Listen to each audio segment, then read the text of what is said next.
Muy buenas noches a todos. Muy buenas noches a todos. Buenas noches. Bien, qué bueno que me escuchan. Para mí es un placer saludarlos a todos y Buenas darles la noches. bienvenida a este nuevo encuentro, como cada lunes a las 9 p.m. en este su espacio de lectura y aprendizaje, Ana Frank. La noche de hoy es una noche especial porque tenemos una lectura de cuentos. Cuentos cortos a pedido de sus votaciones a través del grupo de WhatsApp. Hemos elegido y ha ganado para hoy lectura de cuentos cortos. Así que, como ya saben, la temática es que cada uno irá leyendo cuentos cortos y luego podemos irlos comentando. Antes de iniciar con los cuentos cortos, me gustaría darle la bienvenida a cada uno de ustedes, a los que siempre participan y a los que se integran hoy después de varios días. Quiero dar la bienvenida especial a Carla, a Irelsa, a Marlenes, que siempre está por ahí, a Miguel Alejandro, que se integró hace poco, y a Emily también.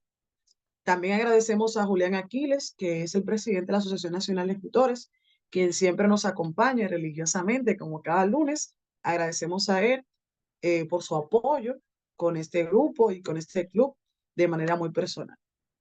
Alguien de los que están en la llamada que pueda recordar de qué hablamos la semana pasada, qué hicimos y que nos pueda retroalimentar un poquito acerca de lo que hicimos. ¿Alguien que pueda decirnos qué hablamos la semana pasada y qué hicimos?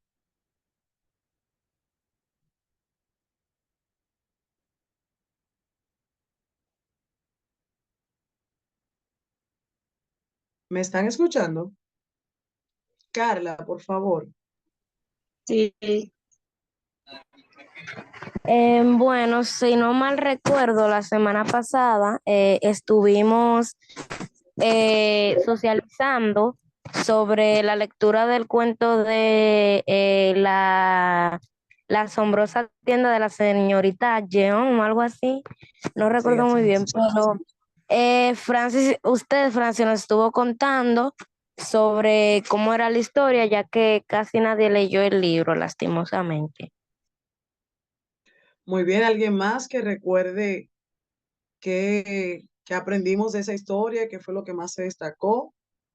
Si levantan la mano, no puedo verlos ese aquí. Carla, ¿qué aprendimos de esa historia? Bueno, de esa historia aprendimos que no debemos de juzgar a alguien por la manera en la que viste o la manera en la que está viviendo, ya que no podemos juzgar a un libro por su portada. Y lo que más se destacó de la historia fue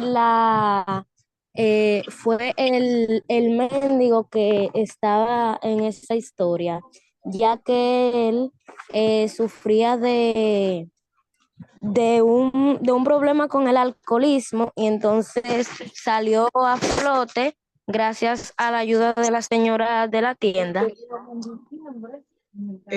Muy bien, realmente de eso es que trata la historia. Como mencionamos la semana pasada, ese era nuestro personaje principal. Los, los que tienen el micrófono encendido, por favor.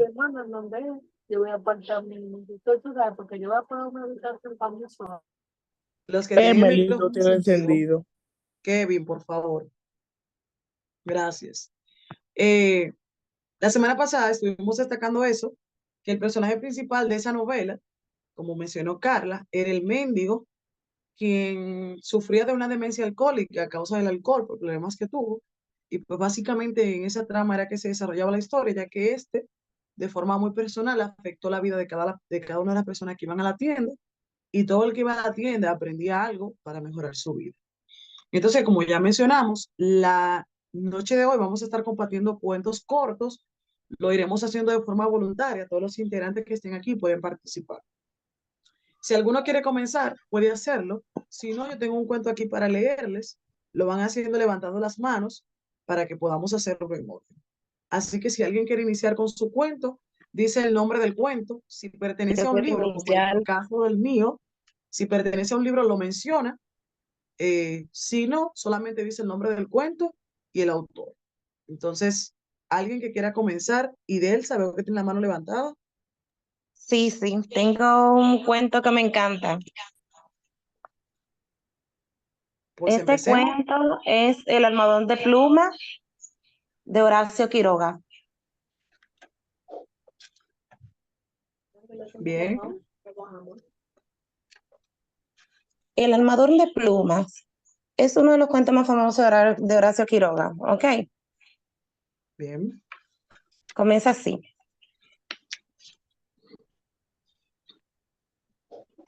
Su luna de miel fue un largo escalofrío, rubia, angelical y tímida. El carácter duro de su marido heló sus soñadas niñerías de novia. Ella lo quería mucho, sin embargo, a veces un ligero estremecimiento cuando, volviendo de la noche juntos por la calle, echaba una furtiva mirada a la alta estatura de Jordan. Un momento. Mudo desde hace una hora, o sea que no hablaba. Él, por su parte, lo amaba mucho, profundamente, pero sin darlo a conocer. Durante 3 meses se había casado en abril. Vivieron una dicha especial. Sin duda, hubiera ella deseado menos severidad en ese rígido cielo de amor, más expansiva e incauta ternura, pero el impasible semblante de un marido la contenía siempre. La casa en que vivía influía con un poco en sus estremecimientos. La blancura del patio, silencio y fríos columnas, estatuas de mármol producían un otoñal impresión de palacio encantado, dentro del brillo glacial del estuco, sin el más leve rasguño en las altas paredes. Afirmaba aquella sensación de desapacible frío al cruzar de una pieza a otra. Los pasos hallaban eco en toda la casa, como si un largo abandono hubiera sensibilizado su resonancia. En ese extraño nido de amor, Alicia pasó todo el otoño. No obstante, había concluido por echar un velo sobre sus antiguos sueños y aún vivía dormida en la casa hostil, sin querer pensar en nada hasta llegar a su marido. No es raro que adelgazara. Tuvo un ligero ataque de influenza que se arrastró insidiosamente días y días. Alicia no respondía nunca. Al final, una tarde pudo salir al jardín apoyada del brazo de él. Miraba indiferentemente de un lado al otro. De pronto, Jordan, con honda ternura, le pasó la mano por la cabeza y Alicia rompió enseguida en sollozos, echándole los brazos al cuello. Lloró largamente todo su espanto callado, redoblando el llanto a la menor tentativa de caricias. Luego los sollozos fueron retratándose y aunque quedó largo rato escondida en su cuello, sin moverse y sin decir ni una sola palabra. Fue ese el último día que Alicia estuvo levantada. El día siguiente amaneció desvanecida. En medio de Jordan, la examinó con suma atención, ordenándole calma y descanso absoluto. Digo, el médico de Jordan la examinó. No sé, le dijo Jordan en la puerta de la calle, con voz todavía baja. Tienes una gran debilidad que no explico. Y sin motivos nada. Si mañana, si mañana se despierte como hoy, llámenme enseguida, dijo el médico. Al otro día, Alice seguía peor. Hubo consulta, constatándose una anemia de marcha agudísima, completamente inexplicable. Alicia no tuvo más desmayos, pero se iba visiblemente a la muerte. Todo el día en el dormitorio estaban las luces prendidas, en el pleno silencio. Pensaban horas sin oír ni al menos un ruido. Alicia dormitaba, Jordan vivía casi en la sala, también con todas las luces encendidas. Pasaban sin cesar de un extremo al otro, con incansable obstinación.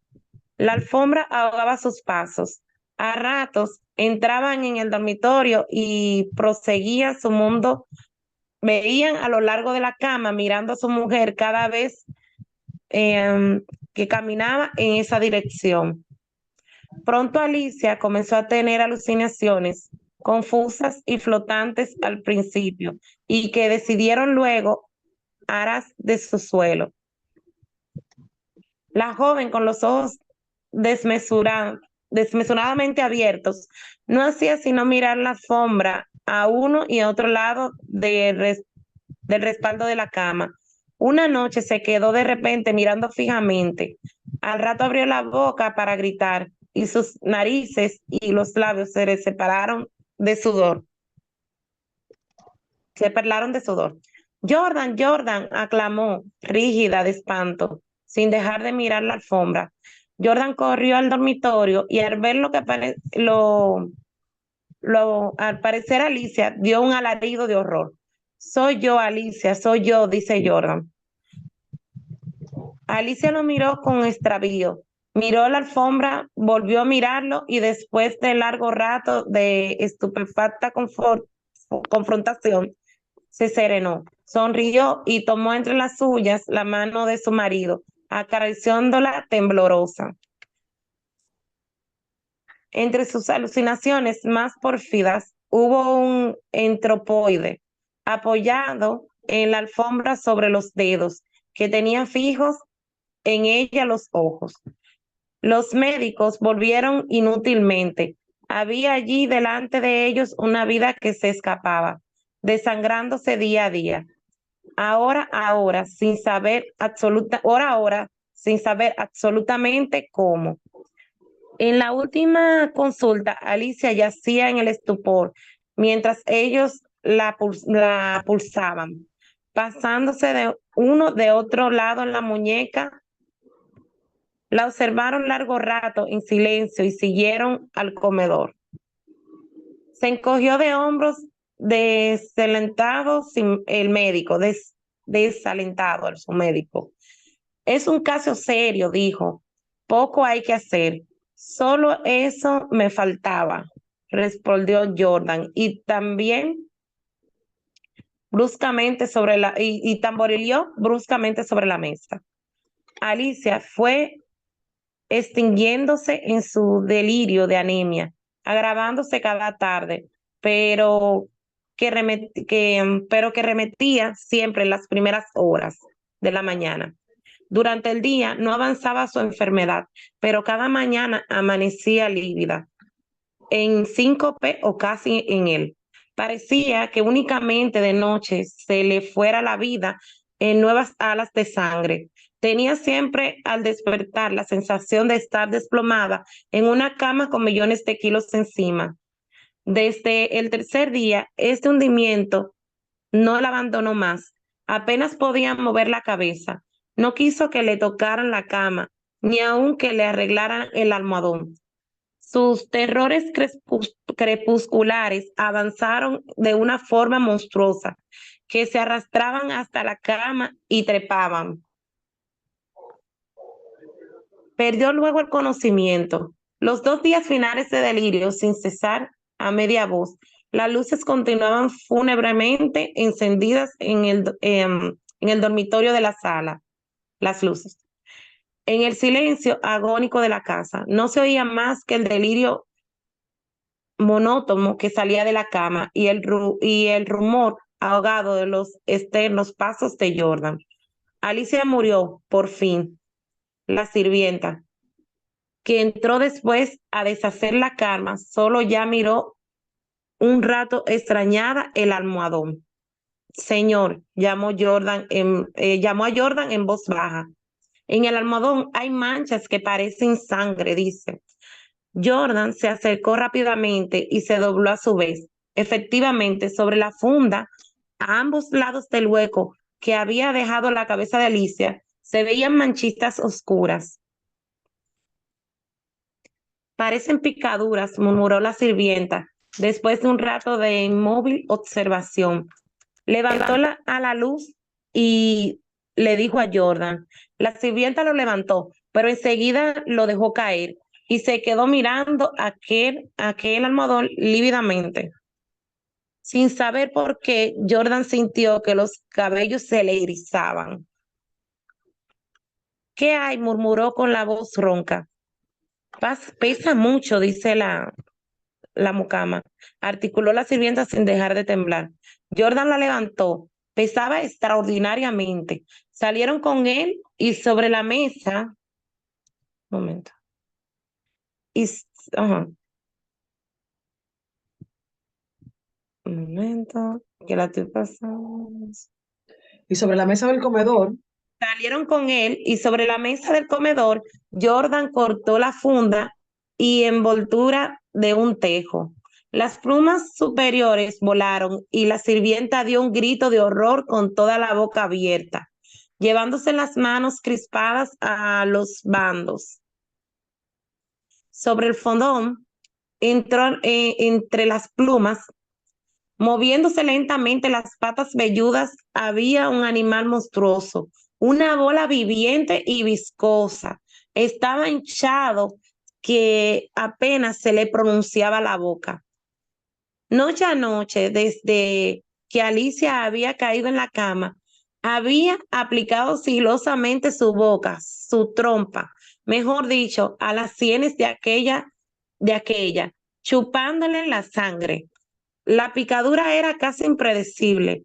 La remoción diaria del almohadón había impedido sin duda su desarrollo, pero desde que la joven no pudo moverse, la succión fue vertiginosa. En 5 días, en 5 noches, había vaciado a Alicia. Estos parásitos de las aves, diminutos en el medio habitual, llegan a adquirir unas ciertas condiciones, proporciones enormes. La sangre humana parece serles particularmente favorable y no es raro hallarlos en los almohadones de pluma. Esta muy bien, es cuanto. muy bien, Iván, una excelente participación. Gracias. ¿Alguien de los que están ahí que haya leído algún momento ese cuento o que quiera hacer un comentario acerca de lo que escuchó? Lo puede hacer ahora para que sigamos con el segundo cuento que lo va a leer Marlene. Alguien que quiera hacer un comentario puede abrir su micrófono y hacerlo. Si lo había escuchado antes, si le gustó, si lo entendió, qué le gustó más. Buenas noches, profe. Yo sí quiero hacer un Buenas, comentario. buenas noches, dígame.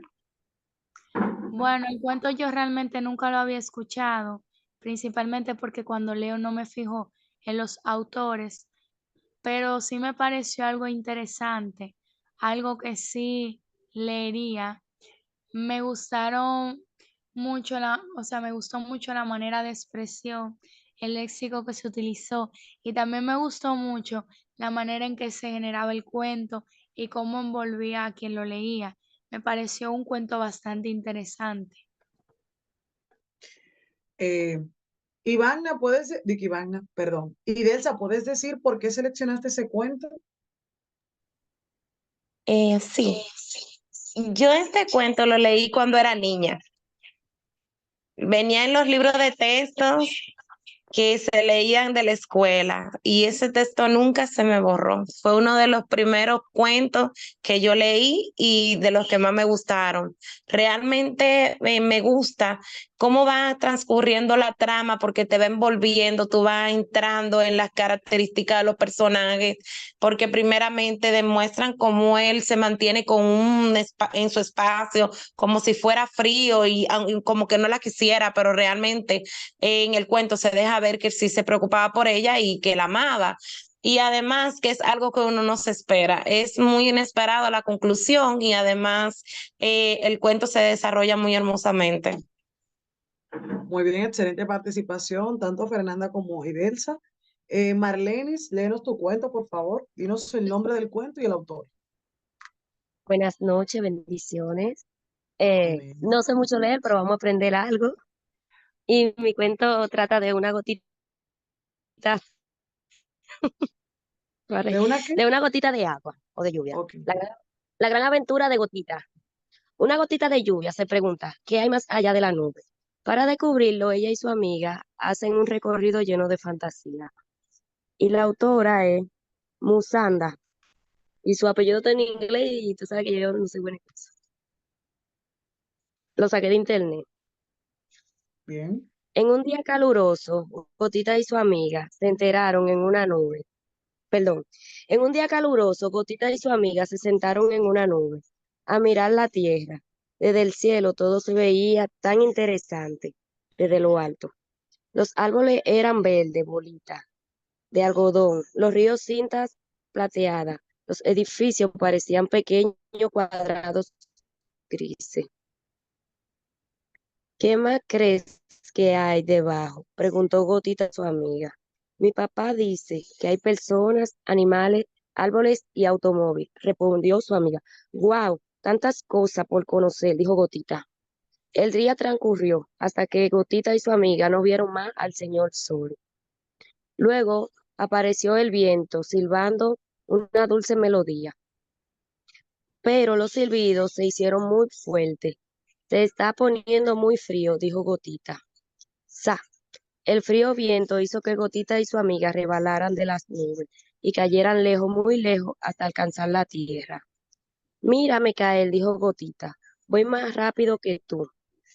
Gotita y su amiga cayeron entre nubes y pájaros, recal- recaleciendo. ¿Ves esos colores? Dijo Gotita. ¿Será un arcoíris? Cayeron y rápido y más rápido. No, es una sombrilla, contestó la amiga. ¡Yupi! Fin. Muy bien, Marlene, excelente participación. ¿Alguien de los participantes que quiera comentar el cuento de Gotita de Gracias. Agua? ¿Alguien que quiera comentar el cuento de Gotita de Agua? Nadie. Yo, Pues, ¿quién dijo yo? Fernanda. Fernanda, di que te gustó ese cuento.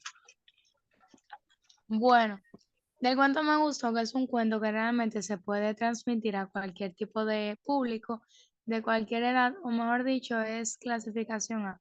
Es un cuento sencillo, un cuento que creo que se le puede leer a niños menores de 7 años.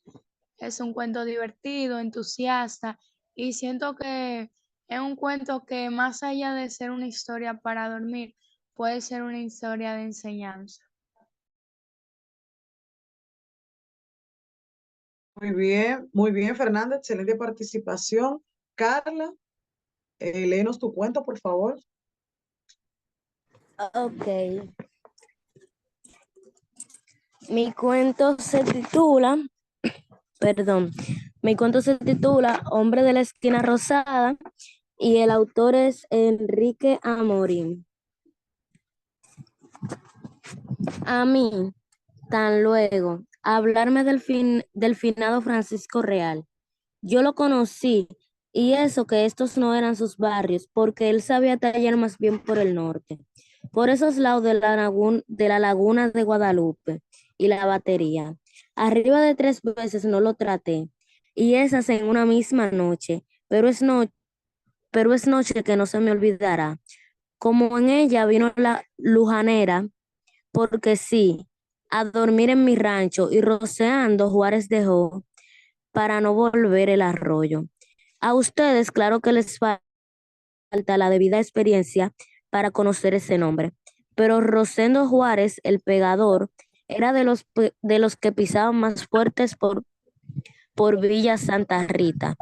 Mozo acreditado para el cuchillo, era uno de de los hombres de Di Nicolás Paredes, que era uno de los hombres de Morel. Sabía llegar de lo más.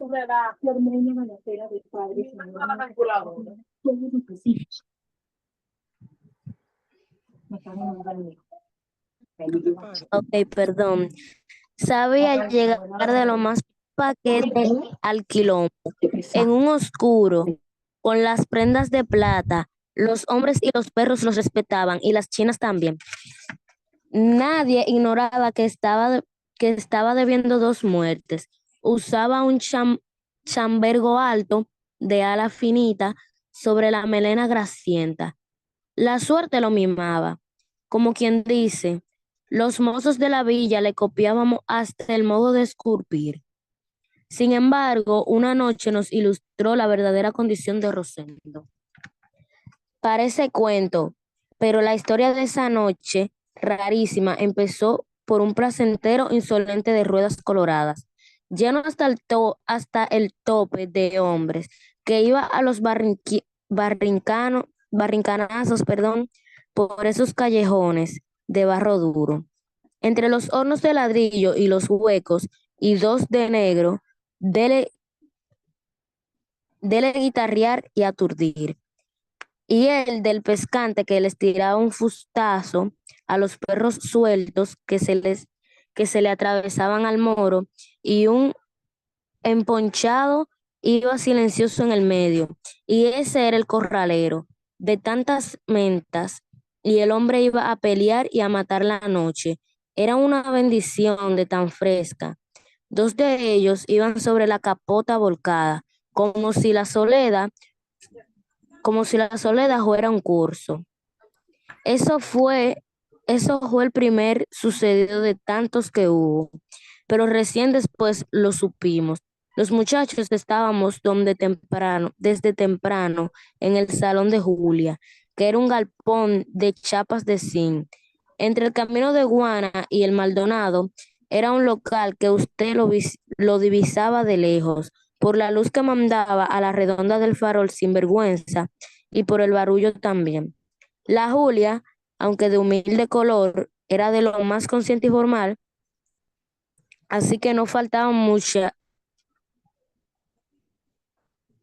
musicantes, buen beberaje y compañeras resistentes para el baile. Pero la lujanera, que era la mujer de Rosendo, las sobraba lejos a todas. Se murió, señor, y digo que hay años en que ni pienso en ella, pero había que verla en sus días con esos ojos. Verla no daba sueño. Hasta ahí llega mi cuento, gracias. Muy bien, Carla, excelente participación, buena lectura. ¿Alguien que quiera comentar sobre ese cuento que leyó Carla? Si Yo nadie creo que comenta, ese cuento es muy interesante y me di cuenta que también utiliza muchas palabras dominicanas. Yo creo que es un cuento, creo que es por escrito de Juan Bosch, porque yo leí un cuento parecido en uno de los libros de Juan Bosch. el autor es Jorge Luis Borges. Profe, yo quiero comentar algo sobre el cuento. Sí, por favor. El cuento realmente, así como a Iván, a mí me recordó a 2 libros que tuve el placer de leer, que ya hace mucho realmente, pero uno fue creo que se llamaba El general no tiene quien le escriba, o El coronel, no me acuerdo muy bien. El coronel Y no el tiene quien le otro, escriba, sí. ese mismo. Y el otro que se llamaba Platero y yo, me acordó mucho a esos dos, y específicamente por cómo describían a los personajes. Me gustó esa parte porque me acordó mucho a Platero y yo, porque cuando estaban describiendo a Platero y describían sus ojos, me acordó mucho a lo que llevaba él puesto. También me acordó a un cuento de Juan Bosch llamado La muerte no se equivoca 2 veces. No sé si lo ha leído, pero el cuento me acordó a uno de los personajes de La muerte no se equivoca 2 veces, que se llamaba Pantaleón, que él era alto y calvo prácticamente. La descripción fue absolutamente igual y el escrito fue muy similar al coronel no tiene quien le escriba. Muy buena participación, Fernanda. Entonces seguimos con el próximo cuento. Ya leyó Idelsa, leyó Marlenis, leyó Carla. ¿Quién sigue con el próximo cuento? Fernanda, ¿tienes un cuento por ahí para leernos? Sí, yo tengo uno de Juan Bosch justamente. Es corto. Sí, es corto, se llama La mancha indeleble y es uno que a mí realmente me encanta. Lo Muy leímos bueno. una vez en el colegio y realmente me gustó tanto que lo volví a leer como 3 veces. Pues dale Pero inicio, te nada. escuchamos. Ujú. Todos los que habían cruzado la puerta antes que yo habían entregado sus cabezas, y yo las veía colocadas en una larga hilera de vitrinas que estaban adornadas a la pared de enfrente. Seguramente en esas vitrinas no entraba aire contaminado, pues las cabezas se conservaban en forma admirable, casi como si estuvieran vivas. Aunque les faltaba el flujo de la sangre bajo la piel, debo confesar que el espectáculo me produjo un miedo súbito e intenso. Durante cierto tiempo me sentí paralizado por el terror, pero era el caso que aún incapacitado para pensar y para actuar, yo estaba allí. Había pasado el umbral y tenía que entregar mi cabeza. Nadie podría evitarme esa macabra experiencia. La situación era en verdad aterradora. Parecía que no había distancia entre la vida que había dejado atrás, del otro lado de la puerta, y la que iba a iniciar este momento. Físicamente, la distancia sería de 3 metros, tal vez de 4. Sin embargo, lo que veía indicaba que la separación entre lo que fui y lo que sería no podía medirse en términos humanos. Entregue su cabeza, dijo una voz suave. ¿La mía? Pregunté, con tanto miedo que a duras penas me oía a mí mismo. Claro, ¿cuál va a ser? A pesar de que no era autoritaria la voz, llenaba todo el salón y la resonaba entre las paredes, que se cubrían con lujosos tapices. Yo no podía saber de dónde salía. Tenía la impresión de que todo lo que veía estaba hablando a un tiempo. El piso de mármol negro y blanco, la alfombra roja que iba de la escalinata a la gran mesa de recibidor, y la alfombra similar que cruzaba a todo lo largo por el centro. Las grandes columnas de mayólica, las cortinas de cubos dorados, las 2 enormes lámparas colgantes de cristal de Bohemia. Solo sabía a ciencia cierta que ninguna de las inmuebles cabezas de las vitrinas había emitido al menos el menor sonido. Tal vez con el deseo inconsciente de ganar tiempo, pregunté, ¿y cómo me la quito? Sujétela fuertemente con las 2 manos. Apoye los pulgares en las curvas de la quijada, tire hacia arriba y verá con qué facilidad sale. Coloqué después sobre la mesa. Si se hubiera tratado de una pasadita, me habría explicado la orden y mi situación, pero no era una pasadilla. Eso estaba sucediéndome en pleno estado de lucidez. Mientras me hallaba de pie y solitario en medio de un lujoso salón, no veía una silla y contemplaba de arriba abajo debido al frío mortal que se había desatado en mis venas. Necesitaba sentarme o agarrarme de algo. Al fin apoyé las 2 manos en la mesa. ¿No ha oído o no ha comprendido?, dijo la voz. Ya dije que la voz no era autoritaria, sino suave. Tal vez por eso me parecía tan terrible. Resulta aterrador oír la orden de quitarse la cabeza, dicha con tono normal, más bien tranquilo. Estaba seguro de que el dueño de esa voz había repetido la orden tantas veces que ya no le daba la menor importancia a lo que decía. Al fin logré hablar. Sí, he oído y he comprendido, dije, pero no puedo despojarme de mi cabeza, así como así. Deme algún tiempo para pensar. Comprenda que ella está llena de mis ideas y mis recuerdos. Es el resumen de mi propia vida. Además, si me quedo sin ella, ¿con qué voy a pensar? La parrafa no me salió de golpe. Me ahogaba. 2 veces. Tuve que parar para tomar aire. Calle.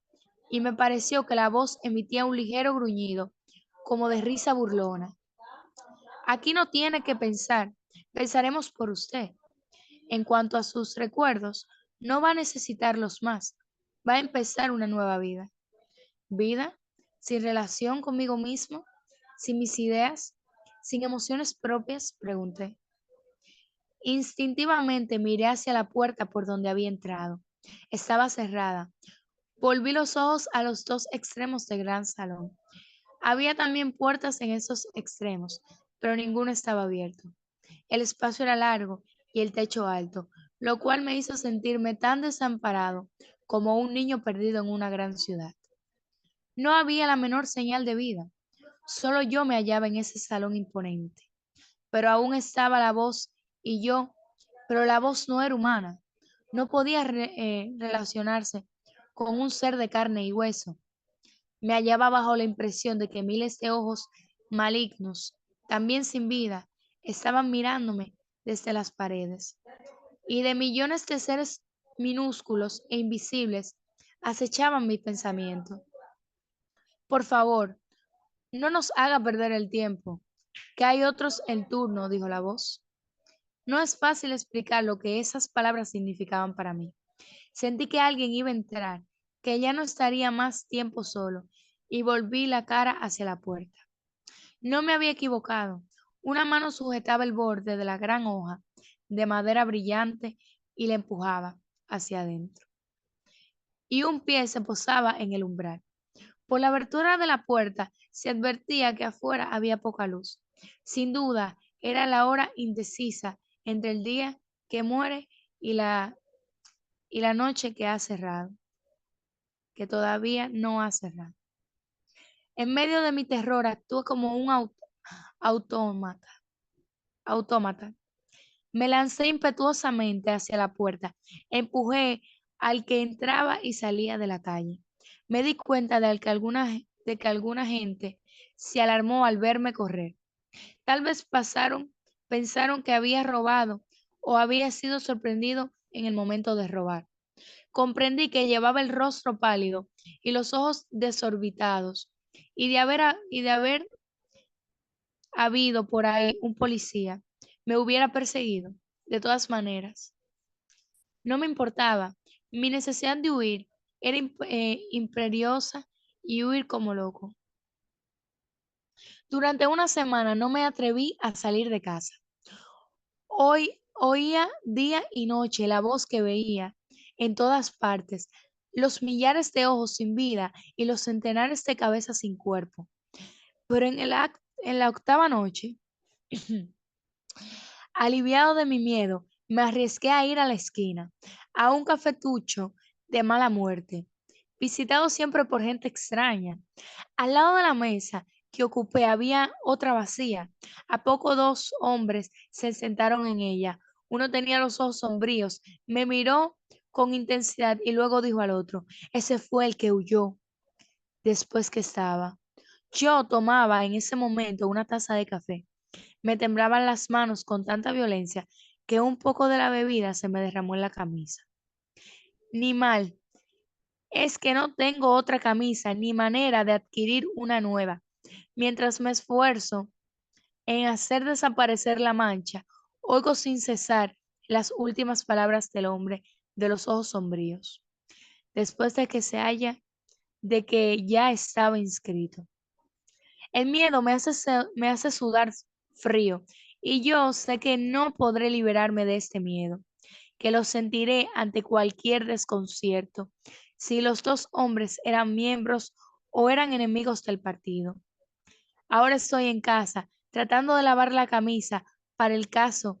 He usado jabón, cepillo y un producto químico especial que hallé en el baño. La mancha no se va, está allí, indeleble. Al contrario, me parece que a cada esfuerzo por borrarla se destaca más. Fin. Muy bien, Fernanda, excelente participación. ¿Alguien que quiera hacer un comentario sobre el cuento que leyó Fernanda? Sí, yo quiero comentar. Definitivamente creo que este cuento se trata de la capacidad del ser humano para discernir, tener dudas, tener sus propias ideas, ejercer su autonomía, su razonamiento. Creo que esto tiene que ver con el cuento. Realmente está muy bueno, es terrorífico, está un poco terrorífico, pero me gustó mucho. Muy bien. Laura, que nos quiere leer un cuento, por favor. Sí, mi cuento se llama El anciano del pueblo y aquí no dice el nombre del autor. Había una vez un anciano que vivía en un pueblo. ¿Cómo se llama el Todos cuento? los Disculpa, que no habitantes, escuché. el anciano del pueblo. Bien. Em, pues, había una vez un anciano que vivía en un pueblo.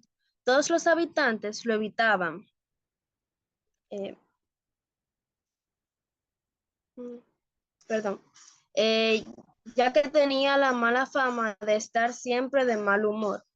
Los niños temían pasar por el frente de su casa e incluso los adultos recelaban al desearle los buenos días. Los habitantes más longevos del pueblo aseguraban que desde siempre mantuvo esa actitud. Su amargura, odio y resentimiento superaba su carácter, ya que su casa, su césped e incluso sus vecinos también asimilaban este tono lúgubre. Lo cierto es que un buen día, eh, aquel en el que el anciano celebraba 9 décadas de vida, se empezó a esparcir el rumor de que el anciano estaba feliz. De repente, su casa ya no se veía oscura, los vecinos habían recuperado su jovialidad y su césped era el más verde de todo el pueblo. Todos rodearon, todos rodearon su casa en espera de lo que había sucedido, a lo que el anciano los recibió con una gran sonrisa y emoción. Uno de los habitantes se atrevió con voz tartamuda preguntar por qué estaba tan feliz. La respuesta del anciano fue: nada en especial. He vivido 90 años buscando la felicidad y fue inútil. Hoy decidí dejar de buscarla y amanecí más feliz que en toda mi vida. Fin. Kevin, si llama a Ivana, tiene que bajar el volumen, que yo Bien, no puedo Laura, leer tiempo. excelente cuento. ¿Alguien que tenga un comentario sobre el cuento que leyó Laura? Yo tengo uno. Bien. El cuento a mí me recordó a una serie de libros que yo estaba leyendo hace ya varios años, bueno, no muchos, em, que fue la serie de libros de Coraline, la versión original, que se llamaba Ma. Me recordó mucho al cuento porque era como saber lo inevitable, sobrepensar mucho, llevar a ciertas personas a sobrepensar. Siento que el cuento que ella leyó fue simplemente maneras de sobrepensar, pensar y sobrellevar el futuro a a una manera inimaginable y extrovertida, a una manera que nosotros debemos de aprender a que no todo lo que brille es oro. Muy bien. Emily, vi que querías leer.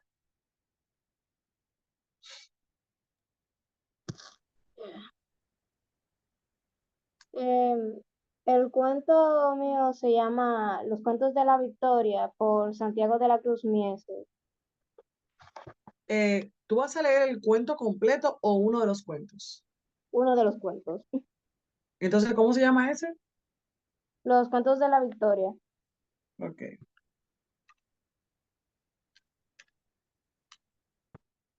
Déjame ver.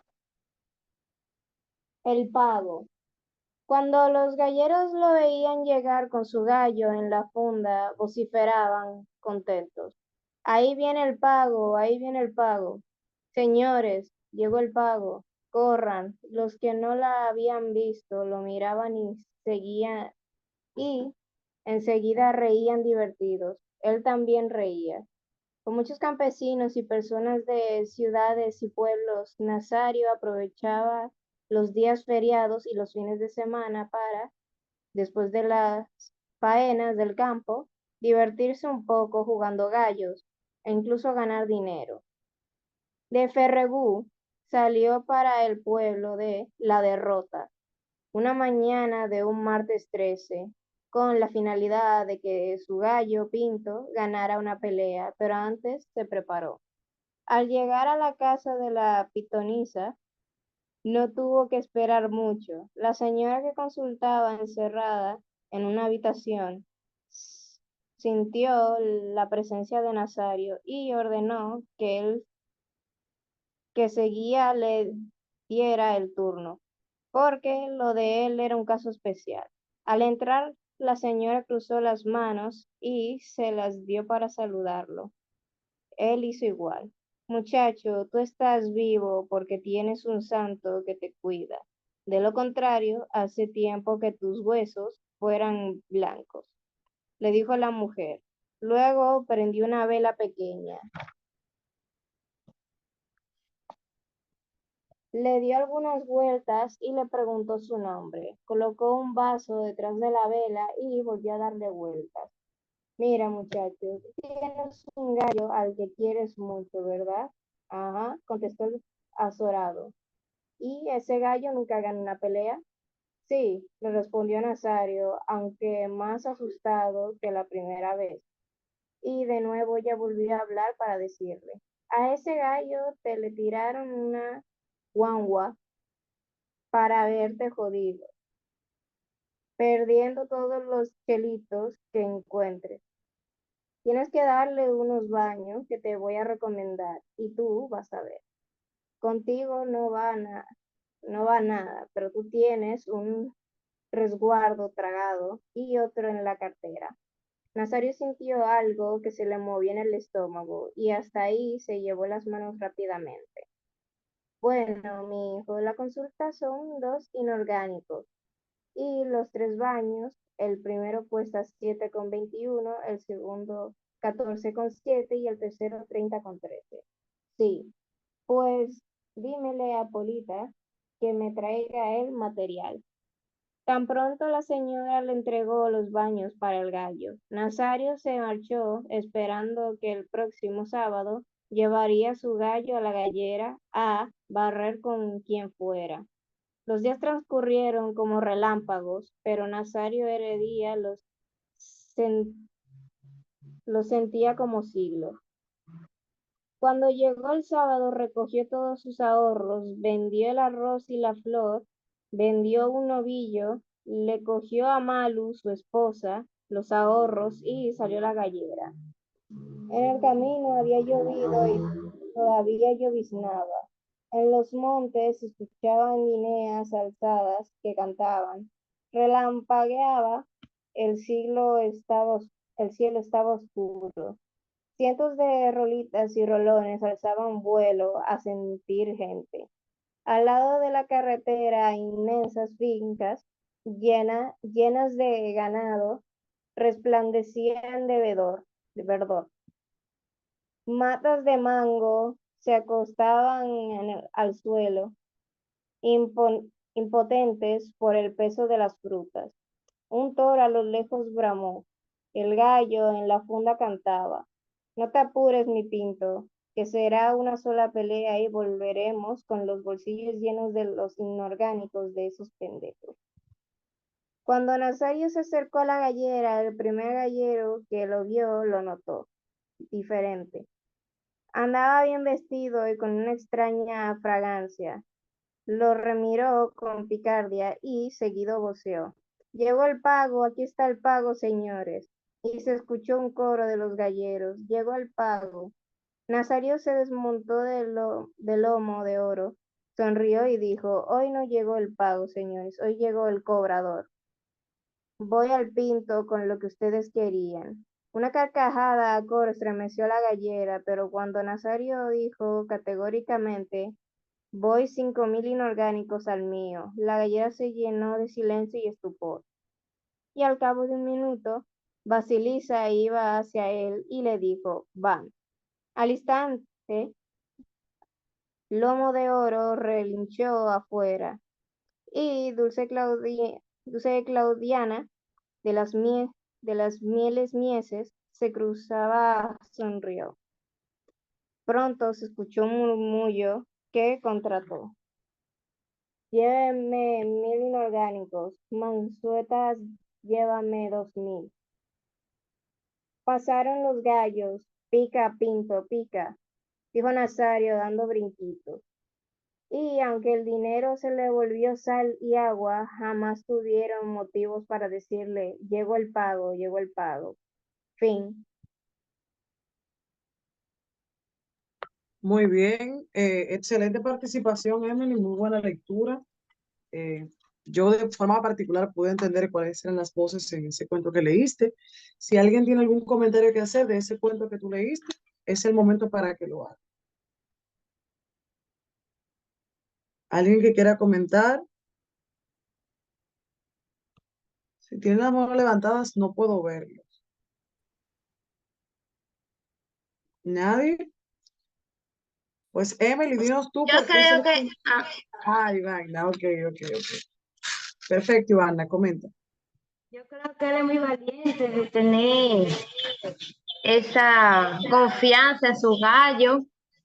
Y en verdad hubo una parte que ella dice, llegó el pavo, llegó el pavo. Y yo creo que ellos sacaron una canción de ese, llegó el pavo. Eso me recordó a eso, en verdad. Muy bien. Veo dos manos levantadas y con esa vamos a cerrar la lectura de los cuentos. Así que Kevin, léenos tu cuento y luego cierra Iván. El cuento se llama La jirafa. Un día, la jirafa, al darse cuenta de que había puesto demasiados altos los frutos de un árbol predilecto, Dios no tuvo más remedio que alargar el cuello de la jirafa. Cuadrúpedos de cabeza volátil, las jirafas quisieron ir por encima de su realidad corporal y entrar resueltamente al reino de las desproporciones, desproporciones. Hubo que resolver para ellas algunos problemas biológicos que más parecen de ingeniería y de mecánica. Un circuito nervioso de 12 metros de largo. Una sangre que se eleva contra la ley de la gravedad mediante un corazón que funciona como bomba de pozo profundo. Y todavía a estas alturas, una lengua eyectil que va más arriba, sobrepasando con 20 centímetros el alcance de los belfos para roer los pimpollos como una lima de acero.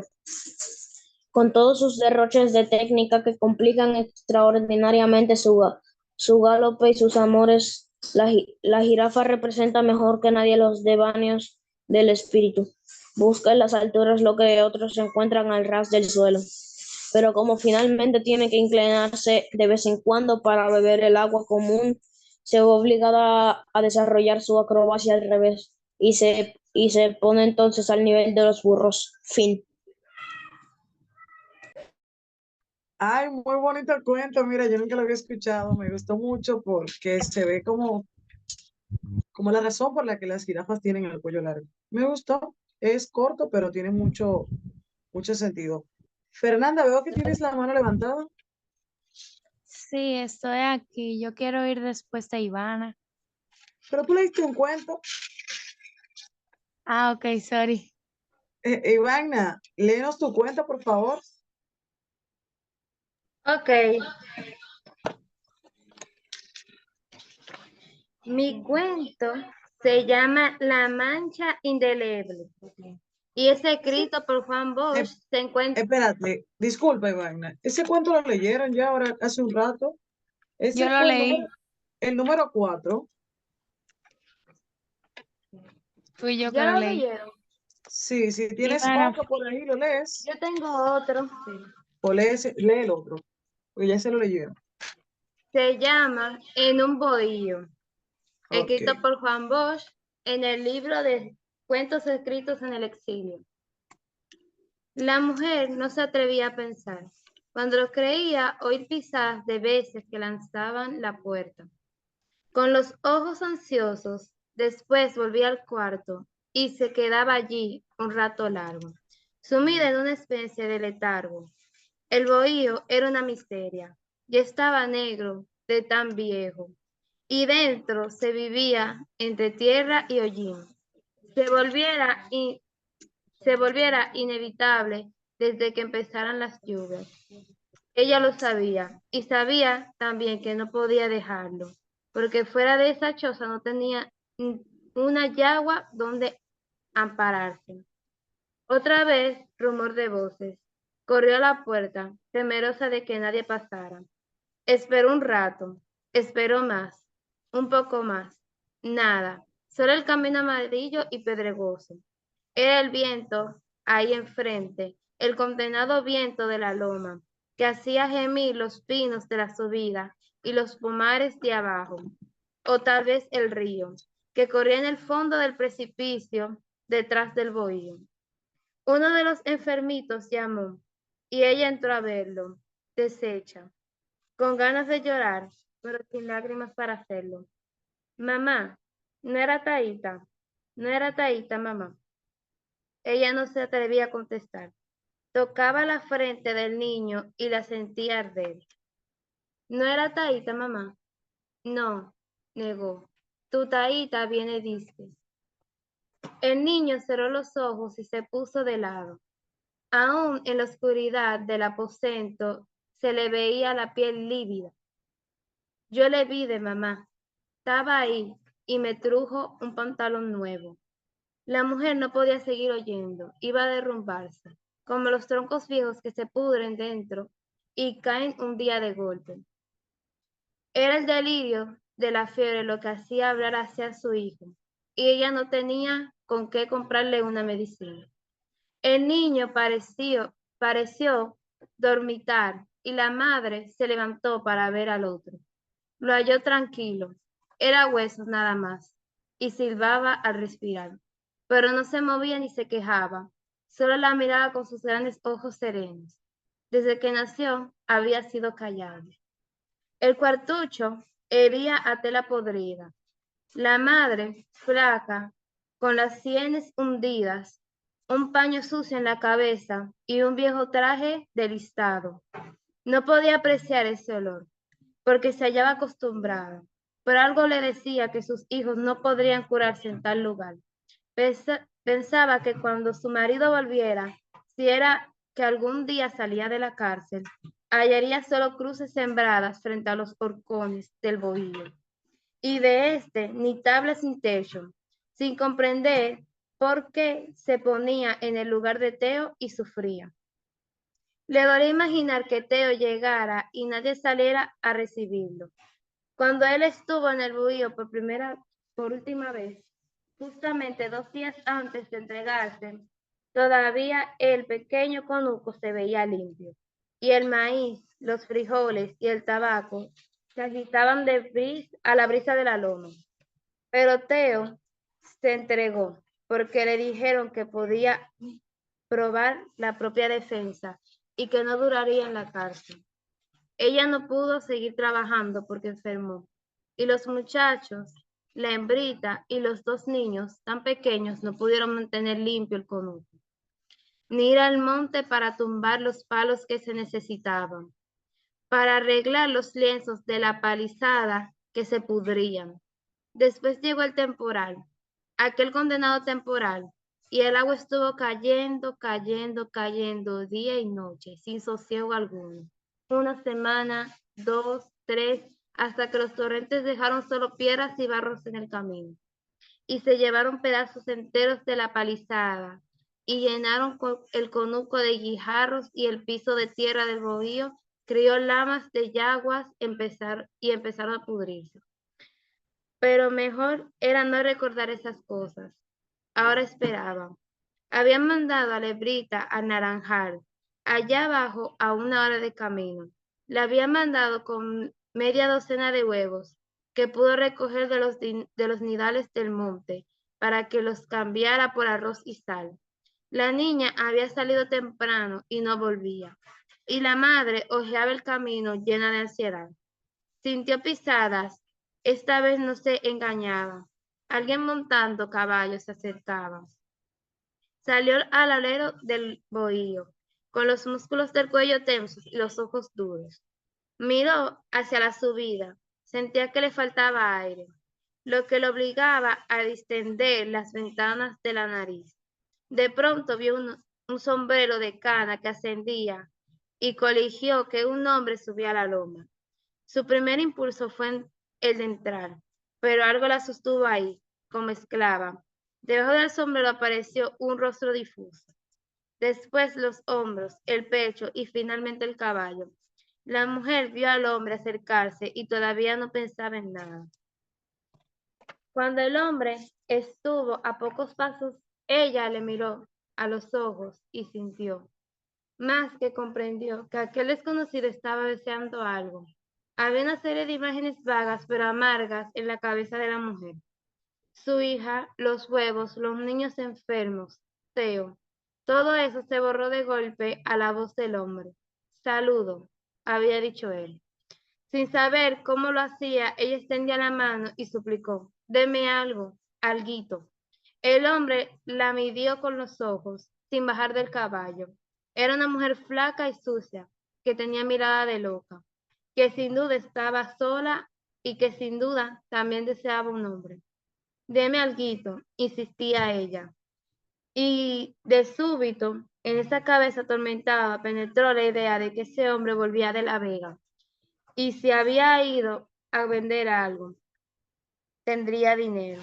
Tal vez llevaba comida, medicinas. Además, comprendió que era un hombre y que la veía como a mujer. Bájese, dijo ella, muerta de vergüenza. El hombre se tiró del caballo. Yo nomás tengo medio peso, aventuró él. Serena ya dueña sí, ella dijo. Está bien, dentro.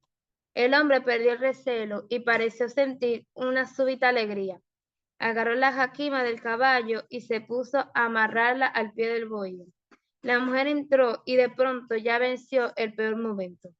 Sintió que se moría, que no podía andar, que Teo llegaba, que los hijos no estaban enfermos, que tenía ganas de llorar y de estar muerta. El hombre entró preguntando, ¿aquí? Ella cerró los ojos e indicó que hiciera silencio, con una angustia que no le cabía en el alma. Se acercó a la puerta del aposento, asomó la cabeza y vio a los niños dormitar. Entonces dio la cara al extraño y advirtió que hería a sudor de caballo. El hombre vio que los ojos de la mujer brillaban duramente, como los de los muertos. Ujú, aquí afirmó ella. El hombre se le acercó respirando sonoramente y justamente en ese momento ella sintió sollozos afuera. Se volvió, su mirada debía cortar como una navaja. Salió todo prisa, hecha un haz de nervios. La niña estaba allí, arrimada al alero, llorando con los ojos hinchados. Era pequeña, quemada, huesos y pellejos nada más. ¿Qué te pasó, mi niña? Preguntó la madre. La niña sollozando y no quería hablar. La madre perdió la paciencia. Diga pronto. En el río, dijo la pequeña. Pasando el río, se mojó el papel y nada más quedó esto. En el puñito tenía el arroz que había logrado salvar. Seguía llorando con la cabeza metida en el pecho, recostada contra las tablas del bohío. La madre sentía que ya no podía más. Entró y sus ojos no acertaban a fijarse en nada. Había olvidado por completo al hombre y cuando lo vio tuvo que hacer un esfuerzo para darse cuenta de la situación. Vino la muchacha, mi muchacha, váyase, dijo, se sentía muy cansada y se arrimó a la puerta. Con los ojos turbios vio al hombre pasarle por el lado, desamarrar la jaquima y subir al caballo. Después lo siguió, mientras él se alejaba. Ardía el sol sobre el caminante y enfrente mugía la brisa. Ella pensaba, medio peso perdido. Mamá, llamó el niño adentro, ¿no era Taita? ¿No tuvo aquí Taita? Pasándole la mano por la frente, que ardía como hierro al sol, ella se quedó respondiendo, no, hijo, tu Taita viene, dizque más tarde. Eso es todo.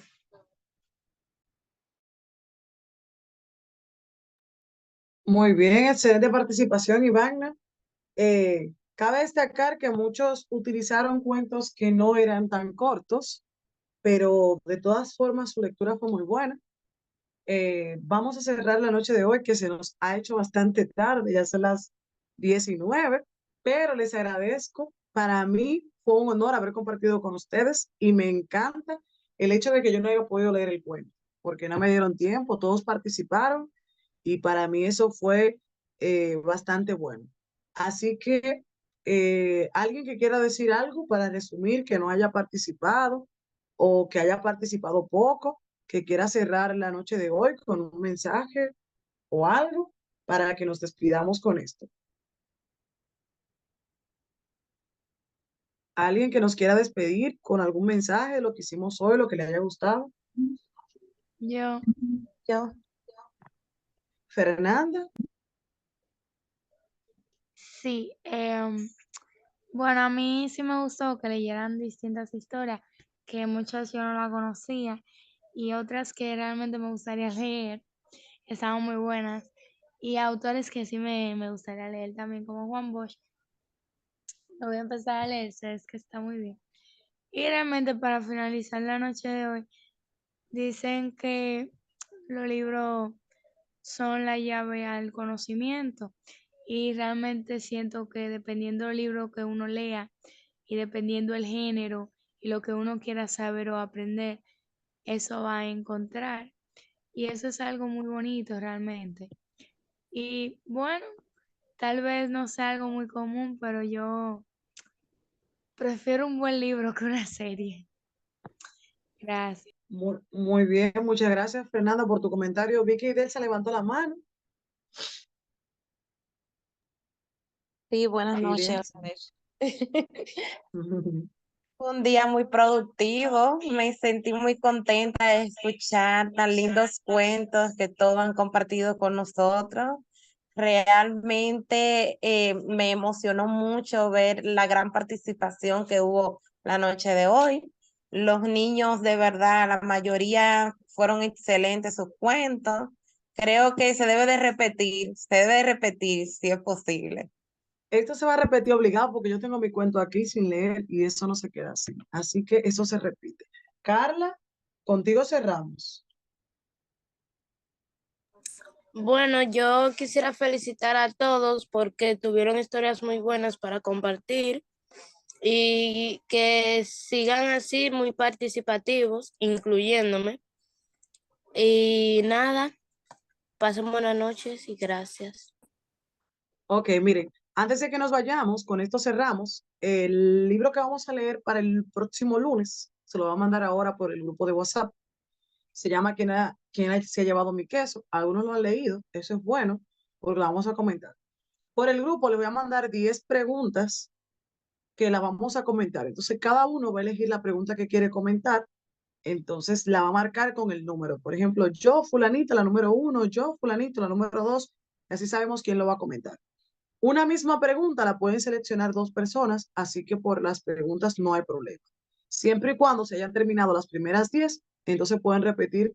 Por ejemplo, si ya seleccionaron la una, después de que se hayan seleccionado las 10, pueden volver a coger la una, pero cuando las 10 se llenen. Así que feliz noche, hasta el próximo lunes y un placer haber compartido con ustedes. Adiós, maestra. Igualmente. Pasen Bye. buenas noches. Buenas noches. Adiós, profe, que vaya con Dios. Buenas Bye. noches. Buenas.